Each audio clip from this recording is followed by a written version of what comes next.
आज की हमारी कहानी का नाम है श्री ग्वाल भक्त जी। बात बहुत पुरानी है। किसी गांव में एक ग्वाल भक्त रहते थे। संत सेवा में उनकी बड़ी प्रीति थी। घर में जो भी उत्तम सामग्री बनती उसे वे चुपचाप ले जाकर वन में संतों महात्माओं को निवेदित कराते। ग्वाल भक्त के पास बहुत सी भैंसें थी। दिन भर उन्हें चराना ही उनका रोज का कार्य था और उन्हीं से उनकी आजीविका चलती थी।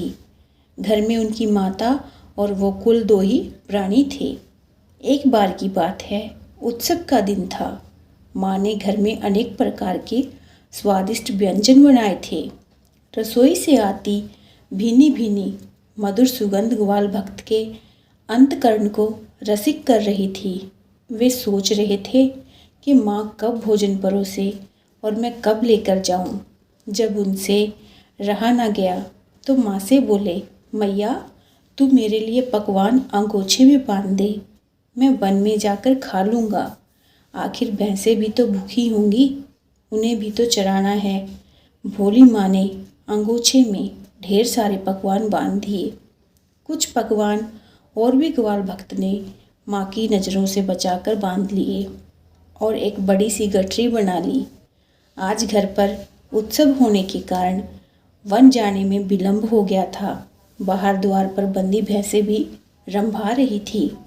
ग्वाल भक्त जी ने शीघ्रतापूर्वक भैंसों को बंधन मुक्त किया और सिर पर व्यंजनों की गठरी रखकर चल दिए वन की ओर।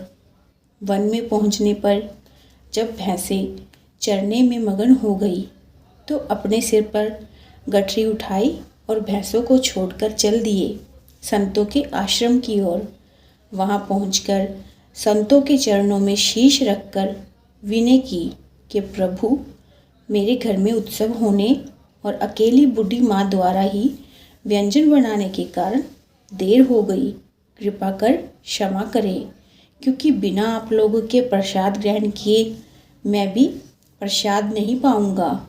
ग्वाल भक्त जी का ऐसा प्रेम भाव और ऐसी निष्ठा देखकर संत लोग भी गदगद हो गए। भला हो भी क्यों ना, इस भाव के तो भगवान भी भूखे हैं। संतों की पंगत बैठी। श्री हरि नारायण गोविंदे का कीर्तन हुआ। बड़ी जय बोली गई। फिर सबने धीरे धीरे प्रसाद पाया। जब सब संतों ने प्रसाद पा लिया तो श्री ग्वाल भक्त जी ने सब पात्र धोए और स्वयं भी प्रसाद पाया और तब पुनः वहाँ आए जहाँ भैंसों को चरने के लिए छोड़ गए थे। वहाँ आकर देखा तो सभी भैंसें गायब थी। हुआ ये था कि जब ये संतों के पास चले गए थे तो चोरों ने भैंसों को बिना चरवाहे के चलते देखा और हाँक कर ले गए। ग्वाल भक्त जी को ना तो भैंसों की चोरी का दुख था और न ही संत सेवा करने का पछतावा। समस्या सिर्फ ये थी कि भैंसों के बारे में माँ को क्या बताएंगे, पर उन्होंने उसका भी उपाय सोच लिया। रोज की तरह शाम को लौटकर आप घर आए तो माँ ने पूछा, भैंसें कहाँ हैं? भक्त जी ने सोचा कि सच्ची बात बता देंगे तो माँ को बहुत दुख होगा। जब जब माँ को भैंसों की याद आएगी तब तो वह मुझे डांटेंगी, साथ ही संतों को भी चार खरी खोटी सुनाएंगी। इस तरह नित्य का कलेश हो जाएगा। अंत उन्होंने सच्ची बात छिपा ली और बोले, माँ, एक बेचारा गरीब ब्राह्मण भूखा मर रहा था। मैंने सब भैंसें उसे दे दी हैं। वह भैंसों को चराएगा और दूध से घी बनाकर इकट्ठा कर लेगा और छाछ मट्ठे से अपना काम चलाएगा। कुछ दिनों बाद वो घी और भैंसों को वापस कर जाएगा। माँ की ब्राह्मणों के प्रति विशेष भक्ति थी। अंत कुछ नहीं कहा और बेटे के इस कार्य को उचित ही माना। धीरे धीरे समय बीतता गया। भैंसों की बात भी आई गई हो गई। बीच में कभी माँ पूछती तो भक्त जी कह देते कि ब्राह्मण बेचारा गरीब है, जैसे ही उसकी आजीविका की कोई अन्य व्यवस्था हो जाएगी वो भैंसों को वापस कर जाएगा। भक्त जी ये बात केवल माँ को समझाने के लिए ही नहीं कहते थे, बल्कि उनके मन में ये दृढ़ विश्वास भी था कि संतों की सेवा के प्रताप से मुझे भैंसें अवश्य वापस मिल जाएंगी। अब उनके इस भक्ति भाव की रक्षा का भार भगवान पर था, क्योंकि संत तो भगवान के प्रतिनिधि होते हैं। कुछ दिन बाद दिवाली का त्यौहार आ गया। चारों ओर पटाखों, मिठाइयों और पकवानों की धूम थी। मस्ती का माहौल था। भगवान की प्रेरणा चोर भी उत्सव की धुन में उन्मत्त थे। उन्होंने भैंसों का खूब श्रृंगार किया, उन्हें चांदी की हंसुलियाँ पहनाई, सींग पूंछ सब अलंकृत किए।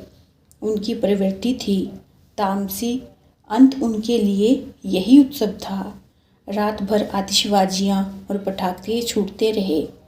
अचानक किसी बालक ने भैंसों के पास जाकर पटाखे की एक लड़ी जला दी और वे चारों ओर धाएं धाएं करके दगने लगे।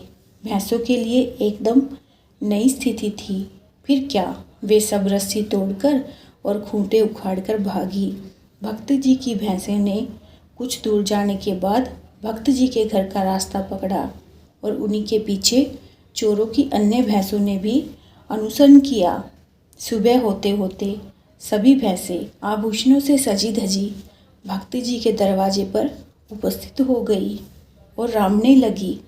भक्त जी की माँ ने जब भैंसों को रामने की आवाज़ सुनी तो भक्त जी से कहा, बेटा ये तो अपनी भैंसों की आवाज़ है, जाकर देख। भक्त जी ने जब बाहर आकर देखा तो ठगे से खड़े रह गए।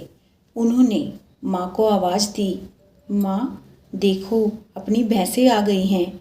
बेचारे ब्राह्मण ने भैंसों को दूना कर भेजा है और घी बेचकर आभूषण बनवा दिए हैं। माँ ने देखा तो आश्चर्य से कहने लगी, बेटा जिसके पास खाने का भी इंतजाम नहीं था उसने भला आभूषण कैसे बनवा दिए?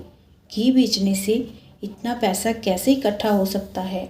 माँ की बात सुनकर भक्त जी ने सारी सच्ची घटना सुना दी। माँ ने खुश होकर कहा, बेटा ये सारा धन संतों की कृपा से मिला है। मुझे तो मेरी भैंसें मिल गई हैं, यही बहुत है। तो इन आभूषणों को बेचकर प्राप्त धन से संत की सेवा कर दे। इस प्रकार भगवान ने संतों की कृपा और सच्ची संत भक्ति का प्रभाव दर्शाया। और अगर आप सबको हमारी ये भक्ति भाव से भरी कहानी अच्छी लगी हो तो वीडियो को लाइक, शेयर और चैनल को सब्सक्राइब कर दें।